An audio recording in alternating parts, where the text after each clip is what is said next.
আজ থেকে 1 বছর আগে যদি আপনার স্যালারি 10,000 টাকা হতো, তাহলে আজকের দিনে দাঁড়িয়ে কত হওয়া উচিত তা একটা এক্সাম্পল সহ আপনাদেরকে আজকে বুঝিয়ে দেবো। পরিষ্কার বুঝতে পারবেন যে বাজার দর কত বাড়ছে, অর্থাৎ বাজারের যে দাম বৃদ্ধি হচ্ছে সেই হিসাবে আপনার স্যালারি কত বৃদ্ধি হওয়া উচিত, এবং তাহলেই আপনি বুঝতে পারবেন আপনার পরিবারের অর্থনৈতিক দিকটা সচ্ছল হচ্ছে নাকি অবনতির দিকে যাচ্ছে। তো খুব সিম্পল একটা এক্সাম্পল দিয়ে আজকে আমি দেখিয়ে দিচ্ছি।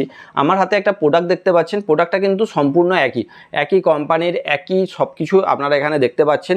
এটা হচ্ছে 1 বছর আগে আমি পারচেস করেছিলাম। যদিও 1 বছর আগে পারচেস করার ব্যাপারের জন্য এখানে যে এমআরপি ছিল, ম্যানুফ্যাকচারিং ডেট, সব কিছু কিন্তু একটু হালকা হয়ে গেছে। আমি পিকচারের মধ্যে দিয়ে আপনাদেরকে পরিষ্কার বুঝিয়ে দিচ্ছি বা দেখিয়ে দিচ্ছি স্ক্রিনে। আর এটা একদম নতুন, এটা আপনি দেখতে পাবেন যে এটা নতুন। তো এটার ম্যানুফ্যাকচারিং ডেট হচ্ছে 3/2025 এবং এটার হচ্ছে 4/2025।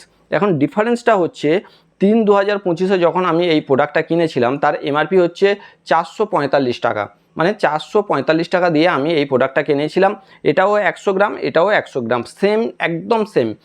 এখন বর্তমানে যখন আমি কিনলাম, এর ম্যানুফ্যাকচারিং ডেট হচ্ছে 3/2026, অর্থাৎ ঠিক 1 বছর পরে ম্যানুফ্যাকচারিং হয়েছে, এবং এর প্রাইস হচ্ছে 475 টাকা। তো এই যে 475 টাকা এবং 445 টাকা, এই যে ডিফারেন্সটা কতটা বৃদ্ধি হলো, এবং সেই হিসাবে আমাদের পার্সেন্টেজ ওয়াইজ যদি কারো 10,000 টাকা মাইনে হতো, তাহলে আজকের কত হওয়া উচিত, এবং 20,000 টাকা মাইনে যার তার কত মাইনে হওয়া উচিত, সেটা আজকের ভালো করে একটা কাগজের মধ্যে হিসাব করে আপনাদেরকে দেখিয়ে দিতে চলেছি। তো চলুন এটা একবার আগে দেখে নিই। আমরা যেটা দেখতে পাচ্ছি তা হচ্ছে 475 টাকা দাম হচ্ছে, 404.75। এটার দাম হচ্ছে 3/2026-এ, এবং 445 টাকা দাম ছিল, সেটা হচ্ছে 3/2025-এ। তাহলে টোটাল এই গ্যাপটা হচ্ছে 1 ইয়ার, অর্থাৎ যে দামটা বাড়ছে সেটা কিন্তু 1 বছরের মধ্যে বাড়ছে। এবার 1 বছরের মধ্যে ডিফারেন্সটা কত হচ্ছে সেটাও আমরা বের করতে পারি, বা আমরা ডাইরেক্টও করতে পারি। তো আমরা যদি ডাইরেক্ট ধরে নিই, তাহলে যেটা 445 টাকা ছিল সেটা 1 বছর পরে হয়ে যাচ্ছে 475 টাকা।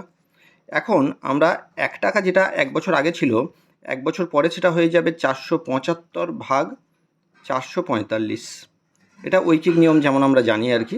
তাহলে যদি কারোর স্যালারি 10,000 টাকা হয়, তাহলে সেই 10,000 টাকাটা কত হওয়া উচিত 1 বছর পরে, এটাই হচ্ছিল আমাদের মেন প্রশ্ন আর কি। তো এখন আমরা এটা যেটা দেখলাম, এই হিসাবটা আসছে ঐকিক নিয়ম। জাস্ট এটাকে কাটাকাটি করলে আপনারা দেখতে পাবেন এটা হচ্ছে 10675। অর্থাৎ কারোর যদি স্যালারি 10,000 টাকা ছিল, তাহলে কিন্তু তার স্যালারি বর্তমান 10,775 টাকা হলেই তবেই আমাদের যে বাজার দর, সেই বাজার দর অনুযায়ী কিন্তু আমাদের ঠিকঠাক আছে বলা যেতে পারে। সেই হিসাবে যদি কারোর 20,000 টাকা স্যালারি থাকে, সেই স্যালারি কিন্তু আজকের ডেটে হওয়া উচিত 21,348 মিনিমাম। এটা মিনিমাম কথা বলছি, মানে এর থেকেও যদি আপনার ইনকামটা কম হয়ে যায়, মানে ধরুন 21,300 হয়ে যায়, তাহলে কিন্তু আপনি পিছিয়ে পড়ছেন, মানে বাজার দর অনুযায়ী আপনি পিছিয়ে পড়ছেন। তো এটা একরকম একটা এক্সাম্পল দিলাম আমি, যাতে আমাদের সুবিধা হয় বুঝতে যে আমাদের কি হারে আমাদের ইনকামটাকে বাড়াতে হবে, কিভাবে চললে আমাদের সব কিছু ঠিকঠাক থাকবে আর কি পরিবারে। তো চেষ্টা করতে হবে এর থেকে বেশি ইনকাম করতে। তো আশা করি আপনাদেরকে বোঝাতে পারলাম যে বর্তমান বাজার দর কীভাবে বৃদ্ধি পাচ্ছে এবং আমাদের যে ইনকাম সেটা কী হারে বৃদ্ধি করার চেষ্টা করা উচিত।